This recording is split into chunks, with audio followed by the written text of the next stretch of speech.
noite, queridos irmãos. Estamos iniciando mais um momento de estudo. Desejo que você possa ser abençoado por este momento. Desejo que Deus possa falar contigo através daquilo que nós vamos conversar nesta noite. Nós estamos estudando as cartas enviadas às igrejas de Apocalipse, às igrejas da Ásia Menor, cartas que a gente encontra ali no início do livro de Apocalipse. E hoje nós vamos estudar a terceira carta desse bloco de 7, que foram então enviadas a essas igrejas da Ásia Menor. O nosso texto de hoje é o texto de Apocalipse, capítulo 2, versículos 12 a 17, carta enviada à igreja de Pérgamo. Convido você a abrir a sua Bíblia para que a gente possa fazer a leitura desse texto e possamos meditar nesta palavra. Então, carta à igreja de Pérgamo, Apocalipse 2, versículos 12 até o 17. Diz assim: Ao anjo da igreja em Pérgamo escreva: Estas são as palavras daquele que tem a espada afiada de 2 gumes. Sei onde você vive, onde está o trono de Satanás. Contudo, você permanece fiel ao meu nome e não renunciou à sua fé em mim, nem mesmo quando Antipas, minha fiel testemunha, foi morto nessa cidade onde Satanás habita. No entanto, tenho contra você algumas coisas.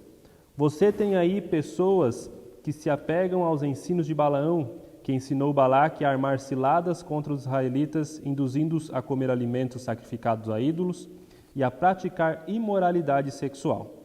De igual modo, você tem também os que se apegam aos ensinos dos nicolaítas. Portanto, arrependam-se, senão virei em breve até você e lutarei contra eles com a espada da minha boca. Aquele que tem ouvidos, ouça o que o Espírito diz às igrejas. Ao vencedor darei do maná escondido. Também lhe darei uma pedra branca com um novo nome, nela escrito, conhecido apenas por aquele que o recebe. Até aqui a leitura. Então, carta à igreja de Pérgamo. Pérgamo era a capital da província da Ásia durante o Império Romano. Com isso, a gente já pode concluir que se tratava de uma cidade importante, com uma estrutura grande, de grandes edifícios, boa acessibilidade, uma cidade economicamente muito ativa. A cidade prezava muito pelos estudos e por isso contava com uma biblioteca muito bem equipada, com livros renomados da época. Também possuía muitos templos aos deuses gregos, incluindo um templo ao imperador. E esse é o contexto onde a igreja de Pérgamo foi edificada. Se nós observarmos as comunidades que nós estamos estudando, todas estavam inseridas em localidades importantes. Todas as cidades que nós já vimos e vamos ver são cidades estratégicas, cidades importantes daquela região.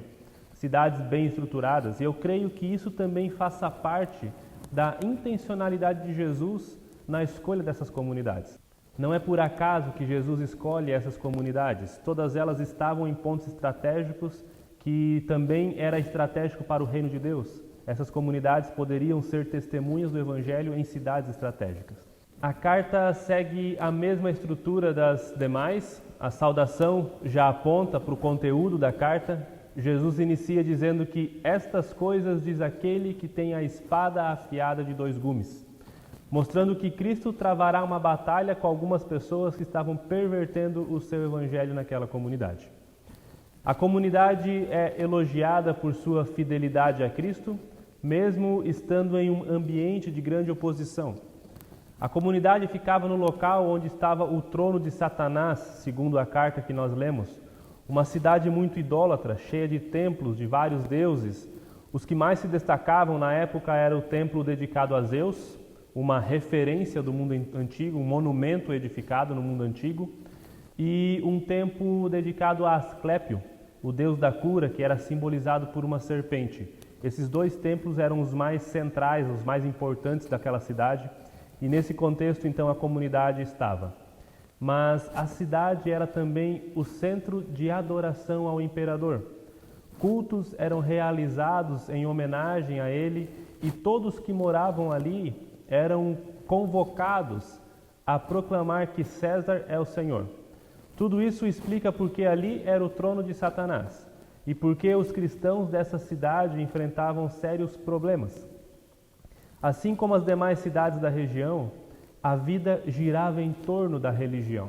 A religiosidade era o centro da vida daquelas pessoas. A economia, os relacionamentos sociais, tudo era ditado pelo Deus ao qual você servia. E ao não participarem das festividades idólatras, os crentes estavam automaticamente se excluindo de toda a vida social da cidade e trazendo para eles um grande prejuízo financeiro. Outro grande problema era que, quando não reconheciam César como um Deus, quando não proclamavam que César era o Quírios, o Senhor, os cristãos passavam a ser alvos de perigosas perseguições. O próprio Cristo cita na carta um cristão chamado Antipas, que foi morto nessa cidade. Livros de historiadores da época dizem que Antipas foi colocado dentro de um touro feito de metal, e este touro foi colocado sobre o fogo, matando Antipas assado, literalmente assado dentro dele. Isso nos mostra a crueldade que os cristãos da época enfrentavam para viver a sua fé em Cristo. E também nos levanta o questionamento de o que nós estamos dispostos a enfrentar por nossa fé. Será que nós estaríamos dispostos a passar por tudo o que eles passaram? Para muitos, as dificuldades enfrentadas esse ano para se estar em comunidade já foi um desafio muito grande. Existem pessoas que não suportaram, a fé não suportou esse tempo de pandemia, mas para eles, para aquelas pessoas, estar em comunidade poderia significar a morte. Sempre quando eu olho para essas cartas, eu percebo o quão é fácil para mim ser cristão. Como o mundo onde eu vivo facilita para que eu seja cristão. Existe sim alguns obstáculos, existem as dificuldades, mas como é fácil? E devido a essa facilidade, muitas vezes, como eu sou ingrato? Como eu reclamo por qualquer pequena dificuldade que possa surgir? Como a gente tem vivido a nossa fé? O que a gente está disposto a enfrentar para viver a nossa fé em Cristo? Nós temos hoje cristãos que são perseguidos, não no Brasil, não no Paraguai, pelo menos não de forma aberta, mas no Oriente Médio, na África, muitas pessoas estão sendo perseguidas para viver a sua fé em Cristo. Será que nós resistiríamos? Será que nós permaneceríamos fiel até a morte, como nós vimos no texto da semana passada? Aquele que permanecer fiel até a morte herdará a coroa da vida. Será que nós permaneceríamos? Mas os cristãos de Pérgamo não eram perfeitos. Nós não somos e eles também não eram. Cristo tem uma advertência a essa comunidade, porque alguns entre eles estavam seguindo os ensinamentos de Balaão. Balaão induziu o povo de Israel ao pecado, levando eles a cometerem imoralidades, a desobedecerem às instruções de Deus. E na comunidade de Pérgamo, tinha algumas pessoas que acreditavam não ter problema se entregar às festividades pagãs do templo. Eles viviam como se a vida cristã e a vida dos pagãos pudessem andar juntas.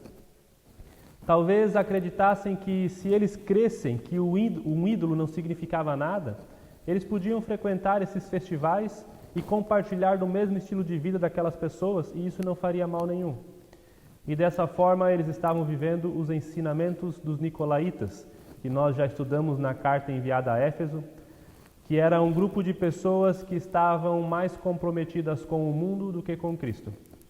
E Cristo exorta para que eles se arrependam de seus erros, ou o próprio Cristo iria lutar contra eles com a espada de sua boca.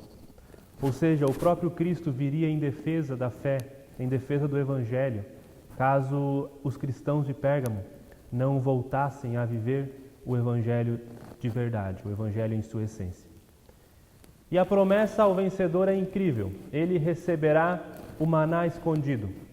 A Bíblia nos diz que Cristo é o maná que desceu do céu. Então, aqueles que se entregassem aos banquetes do ídolo não teriam o privilégio de se alimentar do Senhor. Não teriam o privilégio de ser alimentados por Cristo. Mas quem abrisse mão dos banquetes idólatras teriam então esse privilégio, essa oportunidade de receber de Cristo o pão da vida. Aquilo que o mundo oferece é passageiro, mas Cristo promete algo que é eterno e sacia a nossa fome eternamente. Então a escolha a se fazer é se entregar ao passageiro, aquilo que logo se acaba, ou permanecer com o que é eterno, permanecer com aquilo que durará para sempre. E junto desse banquete celestial, o vencedor receberá uma pedra branca com um novo nome. E aqui a gente tem algumas interpretações em cima dessa pedra branca, o que poderia ser. Alguns fazem uma relação com os antigos jogos romanos, onde um atleta recebia uma pedra branca como garantia de sua entrada na cerimônia de entrega dos prêmios aos vitoriosos. Dessa forma, Cristo então estaria prometendo um ingresso para a celebração eterna aos vencedores. Outros associam com as pedras que os sacerdotes tinham em suas vestes, simbolizando as 12 tribos. E então essa pedra branca prometida por Cristo representa o próprio crente que a recebe e simboliza a purificação, a justificação e a santificação que nós recebemos em Cristo. Olhando para o contexto onde Cristo promete um banquete ao vencedor, eu creio que essa pedra simbolize um ingresso para esse banquete, para esse que será o maior evento das nossas vidas, do qual nós devemos estar ansiosos para participar, mas também zelosos para que a gente possa receber este ingresso. E o novo nome pode simbolizar a nova criatura, com um novo caráter transformado por Cristo, por aquilo que nós somos a partir do nosso relacionamento com Cristo, e que nós pertencemos a Ele. Um novo nome significa que Cristo nos nomeia, nós somos significa que Cristo nos dá um nome, então nós pertencemos a Ele. Fato é que essa carta enviada à comunidade de Pérgamo nos mostra a importância da fidelidade ao Senhor, do compromisso com a sua doutrina, do cuidado com a pureza do Evangelho. O elogio a essa comunidade é que mesmo estando no trono de Satanás, no lugar onde estava o trono de Satanás, eles ainda permaneciam fiéis. Mesmo que alguns estavam se desviando, alguns estavam se entregando aos prazeres que os templos pagãos podiam dar, mas a comunidade permanecia fiel ao Evangelho. Como é importante, eu creio que tenha sido uma palavra muito abençoada para aquela comunidade. Nós estamos no trono de Satanás, mas nós permanecemos fiéis. E se nós permanecermos fiéis até o fim, aquilo que nós estamos abrindo mão no templo será muito pequeno perto daquilo que Deus tem prometido para nós. Mostra também que, se necessário, o próprio Cristo lutará para que o seu Evangelho permaneça puro. Então, nós temos a responsabilidade de prezar pelo Evangelho, de zelar pelo Evangelho. E caso nós não o façamos, a justiça de Deus fará. A espada na boca de Cristo significa a justiça, uma palavra de juízo. E se a gente não se ater ao Evangelho, ao puro Evangelho, então essa palavra de juízo virá sobre nós. E aqueles que se arrependerem, aos que permanecerem fiéis, a promessa é de salvação na forma mais plena e abundante que a gente poderá desfrutar na eternidade. Cristo faz um convite a nós a partir desta carta enviada a Pérgamo. Permaneçam fiéis, indiferente do lugar onde você esteja, indiferente da dificuldade que você enfrente. Permaneça fiel, que valerá a pena. Ao vencedor, aquele que permanecer com Cristo, aquele que permanecer fiel, será dado o ingresso para as festividades na eternidade com Cristo. Queridos irmãos, esse convite é feito a cada um de nós. Cristo nos adverte, Cristo aponta os nossos pecados, mas Ele estende a sua mão para que nós possamos estar novamente com Ele, para que nós possamos nos arrepender, para que a gente possa receber essa pedra, esse ingresso, para que a gente possa receber este novo nome que nos mostra a quem nós pertencemos. Cabe a nós escutar. Aquele que tem ouvidos, ouça. Aquele que tem ouvidos, preste atenção. Aquele que tem ouvidos, esteja atento a essas palavras, viva estas palavras, receba essas palavras. É isso que Cristo está dizendo. Não é apenas algo que foi dito e jogado ao vento, mas é algo que deve penetrar em nossos corações. O convite é feito por Cristo a cada um de nós. Que a gente possa receber esse convite e aceitá-lo. Que a gente possa viver realmente as palavras que Cristo nos deixa. Que possamos permanecer fiéis até o fim, para então recebermos este novo nome, recebermos o ingresso para a vida eterna. Eu convido você a ter um momento de oração comigo. Senhor Deus, somos gratos porque a Tua palavra nos ensina, porque a Tua palavra nos adverte, aponta o nosso pecado, aponta o nosso erro, mas ela não nos abandona no desespero de sabermos que somos pecadores. A Tua palavra também nos mostra que Tu és um Deus que estende a Sua mão a nós, que vem ao nosso encontro e nos possibilita a restauração, Senhor. Pai, obrigado pelos irmãos de Pérgamo que permaneceram fiéis a Ti, mesmo vivendo em um contexto tão adverso. Que isso sirva de testemunho a nós, que a gente possa se fortalecer através desse testemunho, que o Teu Santo Espírito venha a nós e nos fortaleça, para que a gente viva também no nosso contexto. É um contexto diferente, as perseguições são diferentes, as dificuldades são diferentes, mas nós também a temos, Pai. Que Tu nos dê sabedoria, capacidade e força para permanecermos fiéis a Ti, ao Teu Evangelho, ali onde quer que o Senhor nos coloque. Que possamos ser uma testemunha do Teu Evangelho, Pai. Eu Te peço, abençoe a cada um que está me assistindo neste vídeo, que possa ser abençoado, seja no dia em que for, no momento em que for, que essa palavra toque ao seu coração. Nós nos colocamos diante de Ti, confiando na Tua graça, no Teu amor, na Tua bondade, pedindo, em nome de Cristo Jesus, fale conosco, Senhor. Amém. Queridos irmãos, como sempre eu deixo aberto a quem quiser comentar, fazer alguma pergunta, alguma colocação daquilo que entendeu, daquilo que aprendeu, ou se não entendeu, se tem alguma dúvida a respeito do texto, coloque nos comentários, envie a sua pergunta. Na medida do possível, na medida daquilo que Deus também me der sabedoria, pretendo responder a cada um. Desejo a todos uma abençoada noite, que Deus esteja com vocês. Um forte abraço e até mais. Senhor meu Deus, quando eu maravilhado contemplo a Tua imensa criação, o céu e a terra, os vastos oceanos, fico a pensar em Tua perfeição. Então minha alma canta a Ti, Senhor. Grandioso és Tu, grandioso és Tu. Então minha alma canta a Ti, Senhor. Grandioso és Tu, grandioso és Tu.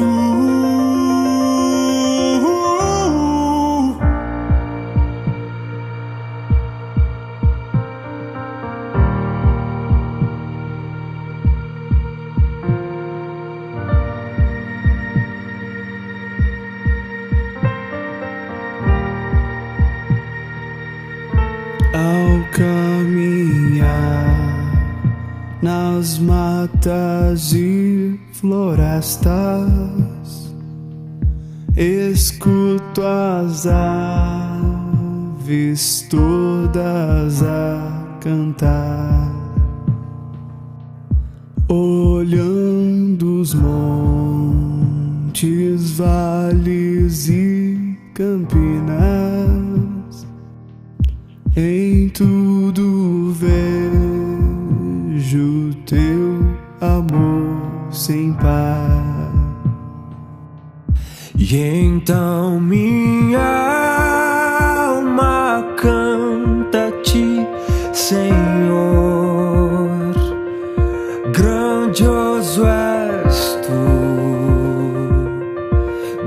grandioso és tu.